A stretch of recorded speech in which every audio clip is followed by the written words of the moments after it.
I'm Ric Edelman, and this is The Truth About Money. On today's show... Reverse, that has something to do with, you saving money for the future. And the reason that we're never wrong is simply because we're never trying to be right. I would just said if you were giving me money, it was a pretty good deal. Which is why I'm not giving you any money. If you get a better offer from another school, show it to us and we'll consider matching it. That's all coming up right here, right now. Stay with us for The Truth About Money.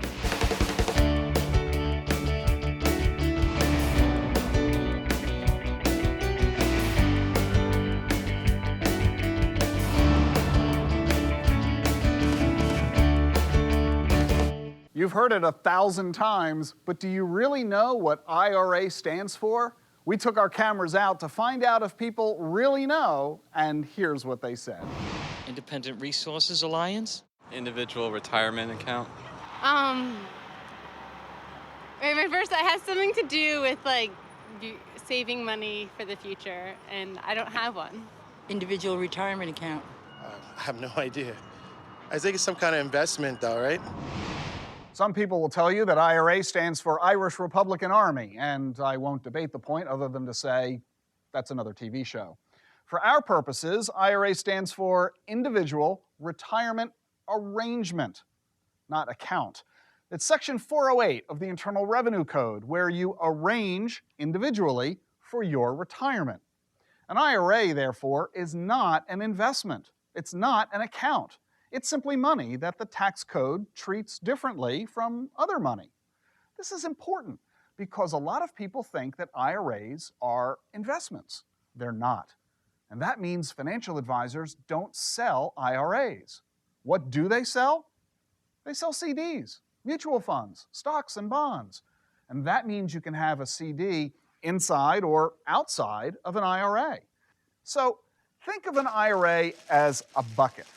If you put money into the bucket, you can use that money to buy and sell any investments you wish. And as long as the money stays in that bucket, you don't have to pay taxes each year on the profits that you earn.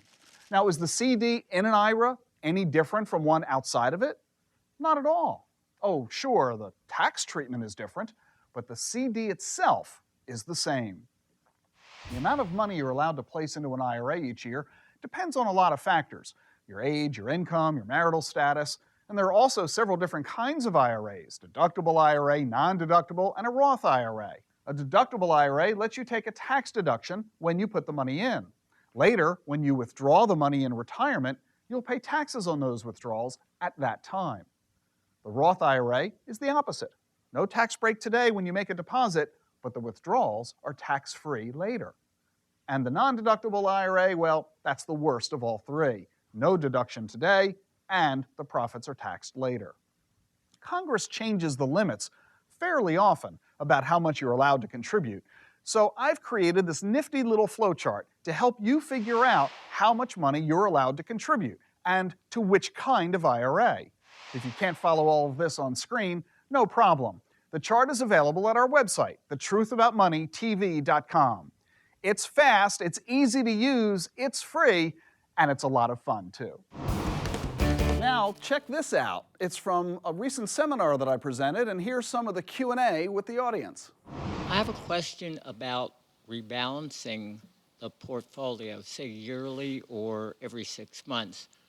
When you talk about a little bit of your investment in this class, and this class, and this class, how do you determine when to sell high and to reinvest the proceeds in one of the emptier glasses? I'm really glad you're raising this question. Rebalancing is the most important element of investment management, and very few Americans do it, which is really, really sad, because this one element will do so much to increase your returns while lowering your risks. And it's so easy to do, and yet very few people do it. So let me share with you very briefly the incredible importance of rebalancing. And in fact, it'll help explain why we're never wrong when we're making investment management decisions for our clients. And that's an astonishing statement. We're never wrong. And the reason that we're never wrong is simply because we're never trying to be right. Now, does that make any sense at all? It makes all the difference. Let me explain to you. Most people on Wall Street, investment advisors, stockbrokers, financial planners, money managers, their careers are built on telling their clients that they will make the right decision at the right time, that they will know what to buy and what to sell and when to do that so that they can create wealth for their clients. And they all have the methodology. It's market timing, or trend following, or data mining, or sector rotation. They'll engage in some kind of elaborate strategy that is convincing themselves and their clients that they know what's going to happen next. And because they know what's going to happen next, they're going to make a certain investment decision right now, of either buying or selling. We don't do that. We don't play that game. Instead of trying to predict what's going to happen next, we merely look at what has already occurred, and that drives our decision making. In other words, I'm not going to buy or sell because of what I think is going to happen. I'm going to buy or sell because of what has already happened. And since I know what has already happened, I can't be wrong. That's very different from trying to be right, and it makes all the difference. Let me explain. Real simple case. 2 investments, I put my money into them, 50-50 each. And one of them grows faster than the other. And I'm no longer 50-50, I'm now 60-40. What do? I sell some of the winner back to 50, and I buy some of the loser from 40 up to 50 to bring back my portfolio into balance. I'm always right. I'm always selling the winner, and I'm always buying the loser. By always buying low and selling high, do you see how much money you make over the course of a career? And that's the key to investment management success. It's called rebalancing. Rebalancing is pure genius because you're betting on a race that's already been won. And therefore, you can't ever be wrong. Thank you very much. Thank you. Are you confident about your knowledge of personal finance? Check out my Truth About Money quiz of the day. A mortgage loan is based on your assets, your income, your expenses, the value of your house. We sent hundreds of video producers out onto the streets to find people who had questions about personal finance. Most of the producers hawked the equipment, but one brought back this video.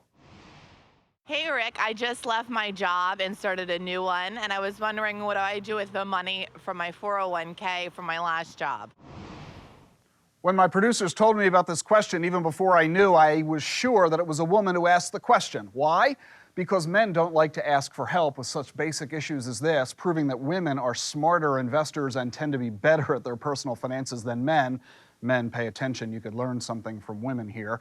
And second, I also knew that this woman had completely disregarded the most obvious of the answers, which is just to spend the money and enjoy yourself. Why did she dismiss that? Because she knew that was the dumbest thing you could possibly do with the money. And yet, according to industry statistics, that is the most common thing that people do with the money from an old retirement plan. They take the money and they spend it. Not only do they squander the money having nothing to show for it soon after, but they incur massive IRS taxes and a 10% IRS penalty, which is why spending the money is the worst possible choice. So, what is the best choice? What should she do with the money from her old 401k plan? It's simple. She should roll the money over to an IRA. Doing so, if she does it right, won't cost anything in taxes, and it won't cost anything in fees. And by moving the money to an IRA, she gets a couple of really important benefits. Number one, unlimited investment flexibility. As you know, when you've got money in a 401k, you have relatively few investment choices. In many cases, those choices aren't terribly good, and they're often rather expensive. But by moving the money to an IRA, you now give yourself the ability to invest in pretty much anything that you want, giving you greater control of the money and, as a result, possibly better investment returns as well. There's one other big advantage, too. You eliminate yourself from the bureaucracy of that former employer.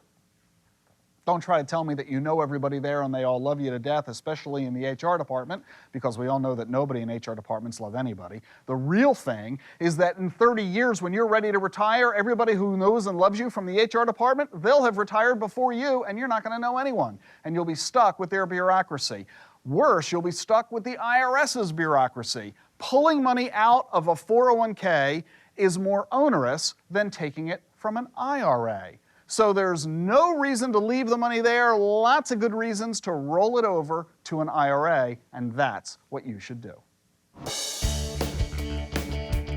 It's not just television where I provide you with financial advice, I do it for you as well on the radio. Let's go now to one of the outtakes from my weekly radio show.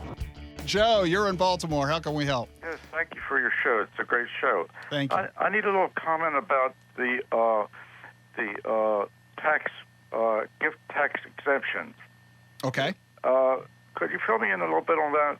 Sure. It's real simple. You are allowed to give away $13,000 per year to anybody you want. And you can do that to as many people as you want. Say you've got 2 kids. You can give each one of them $13,000 a year. And if you're married, your spouse can also give them each $13,000. So each of your kids can get $26,000, which means between you and your spouse, you can give away $52,000 per year without you having to file a gift tax return, without you having to pay any gift taxes. But that's only part of the story.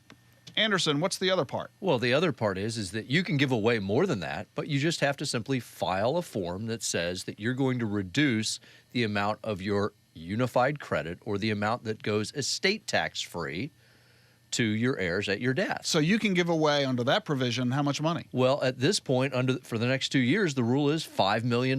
And your spouse can duplicate that, so you can give away $10 million without having to worry about paying a gift or estate tax. So the short answer is, Joe, you can give away pretty much as much money as you want during your lifetime without you or your spouse paying any taxes. The other thing is, when you set this money aside, it has to be set how? In a trust fund? No. You can do whatever you want. You can give the money directly to the children right now, or if you prefer, you can set the money aside in a trust so that they get it later, and that's called a crummy trust, a crummy provision, C-R-U-M-M-E-Y, named after the first family that created this form of a trust that got the IRS's blessing. So when I say crummy trust, I don't mean a lousy trust. I mean a crummy trust. Well, thank you very much. You're very welcome. So hurry if you're going to be giving this money away, because you can do this on an annual basis, and it's really pretty cool. The interesting thing is this. It's the giver who pays the tax, not the recipient. Right. What do you mean, right? Wait a minute. I give you money and I have to pay the tax on that? So? No. I think it's a pretty good deal, Rick. All right, you're going to give money to your kid, you pay the tax. No. I didn't say. I just said if you were giving me money, it was a pretty good deal. Which is why I'm not giving you any money. Hey, Rick, I have a question about commodities. Currently, my investment portfolio consists of 0 commodities. And my question is, do you have any general advice for investing in them, and what types of things should be taken into consideration? We believe commodities belongs in a diversified portfolio. In fact, everything belongs in a diversified portfolio. That's why we call it a diversified portfolio. So yes, commodities belongs there, but keep in mind that commodities are extraordinarily risky. And therefore, we want to limit the amount of money we place into commodities. A lot of folks don't really understand what commodities are. Commodities are corn, wheat, soybeans. It's also lumber and timber, oil and gas, gold. All of these things are what we spend money on and use up and have to replenish, as opposed to hard goods. A washing machine isn't considered a commodity because you buy it once and you hold on to it for a long time. So we like the idea of commodities in a portfolio, and we generally recommend that you obtain these through exchange-traded funds. This way you're obtaining a large basket in a diversified way, which can help further lower the risks. Those who engage in direct commodities trading usually lose. Even when they have profitable trades, they usually lose because of the transaction expenses and the taxes associated with it. So we don't encourage commodity trading, but owning commodities as part of a diversified portfolio, maybe 5% of the assets, is an appropriate thing to do. Rick, I have a question about Social Security. Even though I'm not there yet, I am looking ahead, and I'm kind of wondering what would be your recommended age to take Social Security, assuming it's still going to be there when I'm ready to take it. Well, first let me ask everybody this one fundamental question. Will Social Security be there when you're ready to take it? Raise your hand if you think it's not going to be there. An awful lot of folks are skeptics. So first let me provide some reassurance for you. Social Security will exist. Social Security will always exist. You don't need to be worried about that. What you do need to be worried about are two other things. At what age will you have to be to qualify for Social Security benefits, and how much of a check are you going to get at that time? Clearly, the Social Security system is in significant difficulty right now, and there is no question that it is unsustainable in its current structure. There is no way we're going to be able to continue paying the benefits starting at as early an age as we do in the amounts that we do. So you can expect the benefits to be delayed and reduced. And the older you are, this goes back to the question that you asked about your own situation, the older you are, the less likely you're going to have a problem. So I'll ask you, your age is? 54. 54. Which means you're somewhere between 7 and 12 years away from qualification for Social Security benefits. There will be some threat for your being able to receive full Social Security benefits at the age you're expecting them to be. It may be delayed a year or two by the time you find yourself in your mid-60s. So how do you do significant retirement planning, not knowing where the age is going to be and what the amount is going to be? Good question. How do you do effective retirement planning without knowing what you're going to receive in the form of Social Security benefits? The answer is this. Ignore Social Security benefits for the purposes of your retirement planning. It's really that simple. You should not be assuming that Social Security is going to be there. It will be, but don't count on it. And that's the concern that we have for so many Americans. They're taking the rather cavalier attitude that I'm going to get Social Security, therefore I don't have to plan for my future. The maximum Social Security benefit that you can obtain in today's dollars, depending on whether or not you're married and how many working hours you and your spouse have had over the course of your career and so on, is somewhere between $2,000 and $2,500 a month. That's the maximum benefit you will receive from Social Security. We're talking about 20 or 25 grand a year. Can you live on 20 or 25 grand a year? Then why on earth would you want to assume that that is an integral part of your retirement planning? So let's not make a big deal out of Social Security and instead take the attitude, it's up to me.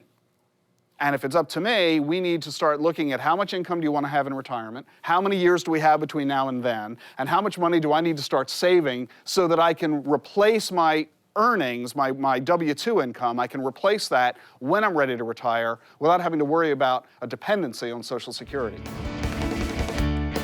A mortgage loan is based on your income.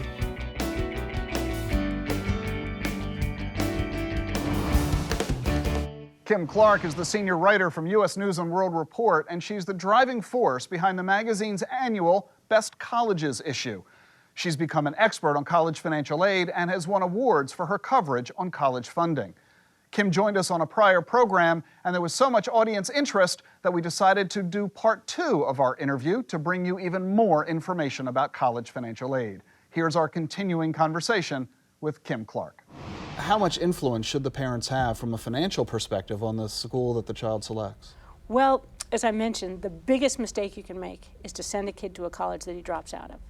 So if you can't sustain 4 or 5 years at that college, you're making a terrible mistake. You're buying a house and you're going to let it go into foreclosure. Better to go to a college that you can sustain, that you can afford through all 4 or 5 years. So if a student wants to make himself competitive in the eyes of the different schools, right, one way is to fill out that student application or to fill out the FAFSA form and say who else you're applying to. Right, right. Well, what I like to say is that students should think about setting themselves up in a kind of financial aid eBay. You want to get a little bit of a competitive bidding war going on. And the way to do that is to apply to lots of different schools, especially schools that compete with one another. Schools that say, oh, down the school down the street, I'd really like to steal that student from that school. And so what you would do is apply to several colleges where your grades and test scores are a little bit higher than average, and several schools that compete with one another. You could, that, for example, let's say Amherst and Williams compete with one another. And there are lots of other schools in your area that might compete with one another. And so you apply to several of these schools, and then you wait until you get your, hopefully, acceptance letters. And then when they start to send in acceptance letters, they send financial aid letters that show how much aid you get. And a growing number of colleges, including Harvard, Cornell, and Carnegie Mellon, post right on their website that if you get a better offer from another school, show it to us and we'll consider matching it. That sounds like a car dealer.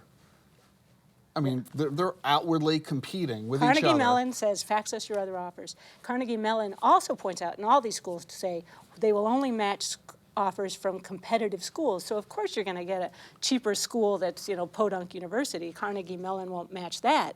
But if you get a great offer from Duke, Carnegie Mellon will consider it. We've talked about 529 plans, Right. but in fact there are two different kinds. There's Right. the college savings plan Right. that we've talked about, where you can invest a certain amount of money and they just go into a variety of mutual funds. There's also a tuition prepayment plan, which is a really different beast. Right, there are basically two different kinds of savings plans, as you mentioned. There's the old traditional plan and the prepaid plans. Now, the prepaid plans sound great. What investment do you know of will keep up with tuition? None, right? But this is the problem. The states that have promised that they can provide you with an investment that will keep up with tuition have been basically going broke. Alabama, Because they're discovering they right, can't do it either. They can't honor the Right, promise either. Right, so even though you're putting your money in, the guarantees that you will keep up with inflation are very flimsy. I'm going to make one exception, and that is the private prepaid plan. Now, this is a plan that is participated in by hundreds of private colleges. And what's happening is those private colleges are guaranteeing that they will take whatever you're paying now as you can buy 1 year of their tuition now, and they will accept it whenever your kid enrolls. So those colleges are providing the guarantee, and I think that probably is reliable. It's really interesting that the tuition prepayment plan has a great sales pitch, but from a transparency and disclosure perspective, they have a lot to be desired. First of all, what parents need to recognize, it's a tuition plan. Right. It doesn't cover room and board. Right. It only covers schools in that state. Right.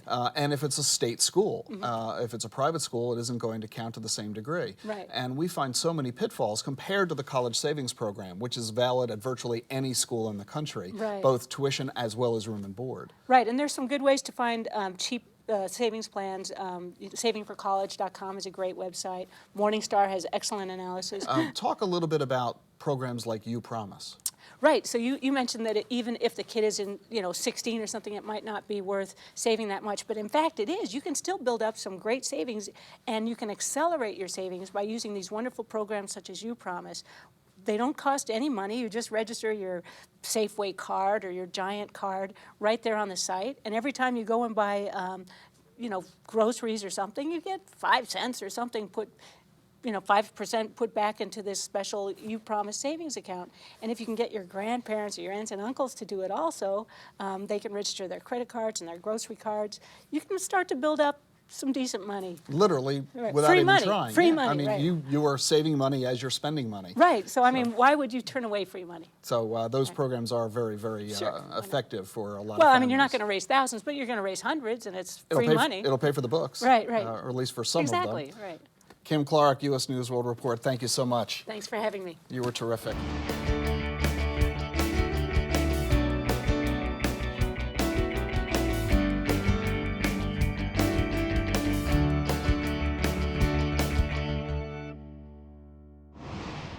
Before we go, when you retire, do you want to feel satisfaction or regret?